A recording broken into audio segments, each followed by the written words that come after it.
Perkenalkan, saya Muhammad Putra dari program studi satu Teknik dan Komunikasi angkatan 48 kelas 08 dengan NIM 10 10 12 40 00 98. Dan ada juga teman saya. Saya Raski Alerahidan dari Prodi S1 Teknik Telekomunikasi dengan NIM 10 10 124 00 125.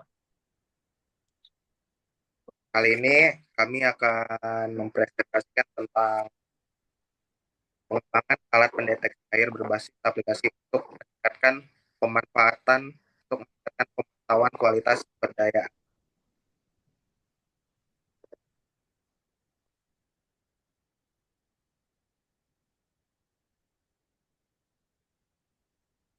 Untuk latar belakangnya, kualitas air yang buruk dapat berdampak pada kesehatan manusia. Secara ekosistem juga akan berdampak dan begitu pula secara ekonomi. Pencemaran air yang disebabkan oleh aktivitas industri, pertanian, dan domestik itu semakin meningkatkan risiko dari kualitas air yang buruk itu, gitu. Dan sistem pemantauan kualitas air yang ada saat ini masih dibilang terbatas dalam jangkauan dan efisiensi karena bergantung pada metode manual dan laboratorium yang memerlukan waktu dan biaya. Perkembangan teknologi sensor pintar dan aplikasi berbasis mobile menawarkan solusi untuk memantau kualitas air secara real time. Dengan sistem ini, pengambilan keputusan dapat dilakukan dengan lebih cepat dan masyarakat serta pihak terkait dapat lebih aktif dalam menjaga kualitas sumber daya. Selanjutnya ada di bagian tujuan. Kenapa kami mengembangkan alat ini? Yang pertama itu ingin mengembangkan alat pendeteksi kualitas air berbasis sensor ini untuk menciptakan alat yang dapat mendeteksi berbagai parameter kualitas air seperti pH, suhu, oksigen terlarut, ataupun TDS, bisa dibilang total dissolved solid, dan turbidity atau alat untuk mengukur kekeruhan. Dengan berbagai sensor ini, alat-alat ini akan mampu memberikan data yang relevan dan real time tentang kondisi air di suatu lokasi. Tujuan yang kedua yaitu untuk meningkatkan efisiensi pemanfaatan kualitas air. Dengan pemantauan kualitas air tidak lagi membutuhkan pengujian lab manual yang memakan waktu lama ya. Pemantauan bisa dilakukan secara terus-menerus untuk memungkinkan deteksi dini terhadap perubahan kualitas air yang dapat membahayakan. Tujuan yang terakhir yaitu untuk memberikan akses data yang cepat dan akurat kepada masyarakat dan pihak terkait. Salah satu tujuan penting lainnya adalah untuk meningkatkan masyarakat, pemerintah, dan lembaga terkait untuk mendapatkan informasi kualitas air yang akurat dan up to date. Ini akan mempercepat respon terhadap masalah pencemaran atau penurunan dari kualitas air tersebut. Nah, masalah-masalah yang akan dihadapi yang pertama itu mungkin dari metode pengujian yang memakan waktu dan biaya. Karena dengan menciptakan alat ini, kita membutuhkan biaya yang cukup besar dan waktu untuk melakukan riset agar alat itu tercipta dengan lebih baik lagi. Yang kedua itu ada keterbatasan sistem pemantauan yang terintegrasi.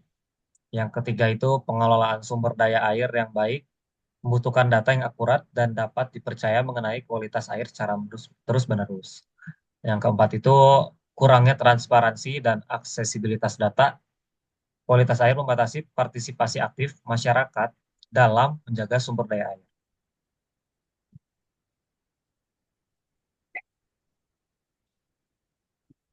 Nah, selanjutnya itu kami ada menggunakan beberapa teknologi. Yang pertama itu ada sensor seperti sensor kualitas air. Sensor ini membantu untuk mengukur pH, suhu, TDS ataupun oksigen terlarut, dan sensor kekeruhan. Sensor pH ini mengukur tingkat keasaman, suhu mempengaruhi kelarutan oksigen, serta sensor TDS ini untuk menunjukkan tingkat pencemaran, dan sensor DO untuk mengukur oksigen terlarut yang penting bagi kehidupan akuatik, dan sensor kekuruhan untuk mendeteksi partikel yang mengidentifikasikan pencemaran. Yang kedua itu ada microcontroller seperti Arduino. Di sini kami menggunakan Arduino untuk menghubungkan sensor dengan aplikasi.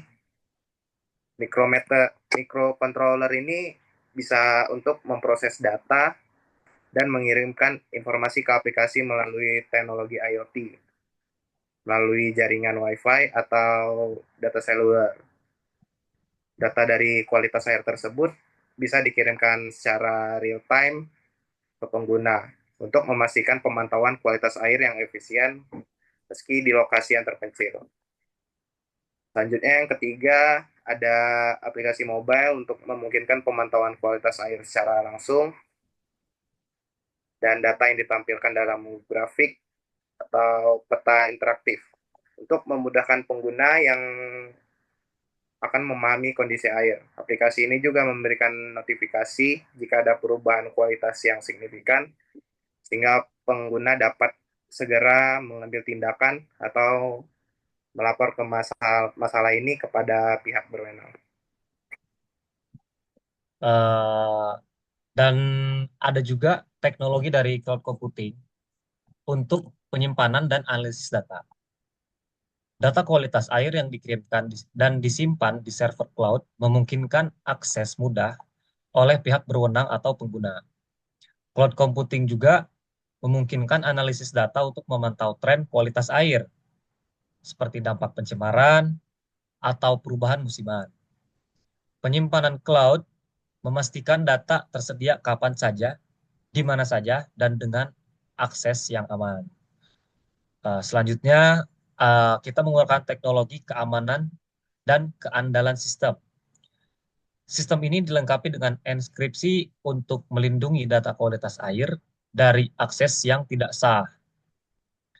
Alat dan perangkat lunak dirancang agar tahan terhadap kondisi lingkungan yang cukup ekstrim seperti suhu tinggi atau kelembapan. Keandalan sistem memastikan pengukuran kualitas air tetap akurat dan dapat diandalkan dalam berbagai situasi dan lokasi. Yang terakhir, ada alat kalibrasi sensor. Alat ini digunakan untuk memastikan akurasi sensor yang digunakan dalam pengukuran kualitas air, agar kualitas air yang nantinya di input dan dimasukkan ke dalam data itu hasilnya akurat.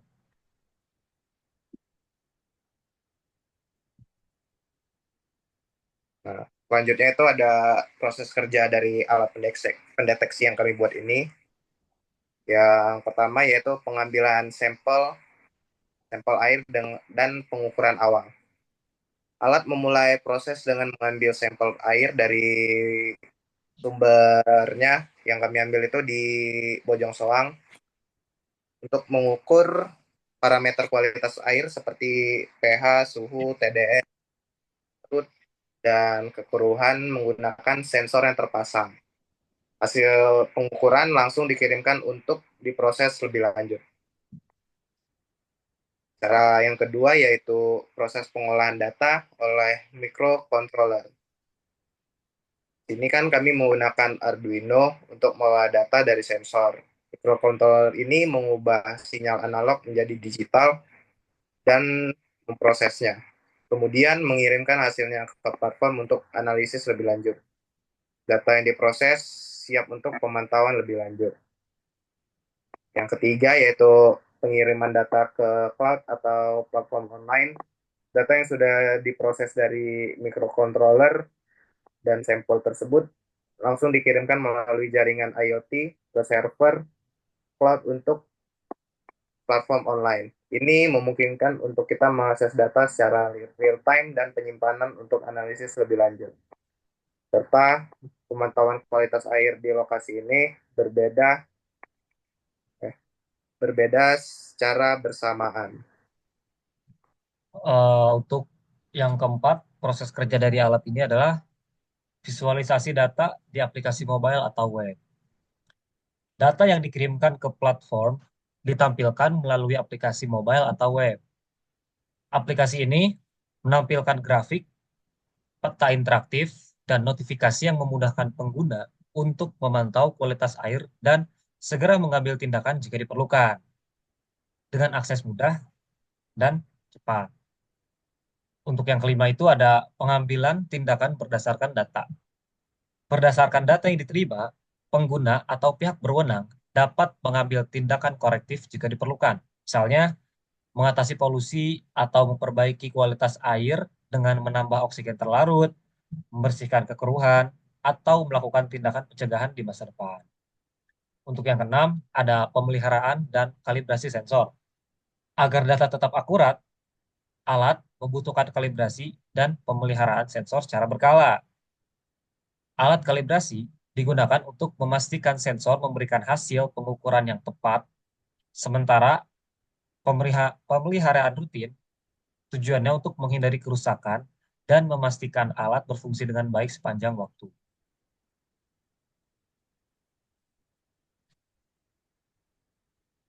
Selanjutnya itu kami ada mendapat beberapa tantangan yang akan dihadapi ketika alat ini akan bekerja. Yang pertama yaitu keterbatasan jangkauan jaringan. Seperti di beberapa lokasi terpencil yang mungkin koneksinya itu terbatas.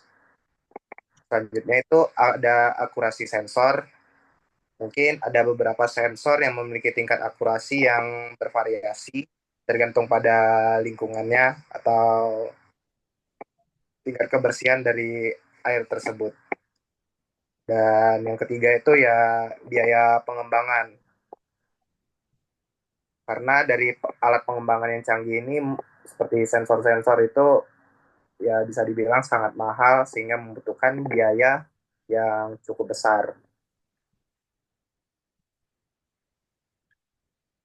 Untuk kesimpulannya, pengembangan alat pendeteksi air berbasis aplikasi dapat memberikan solusi efektif untuk pemantauan kualitas air secara real time.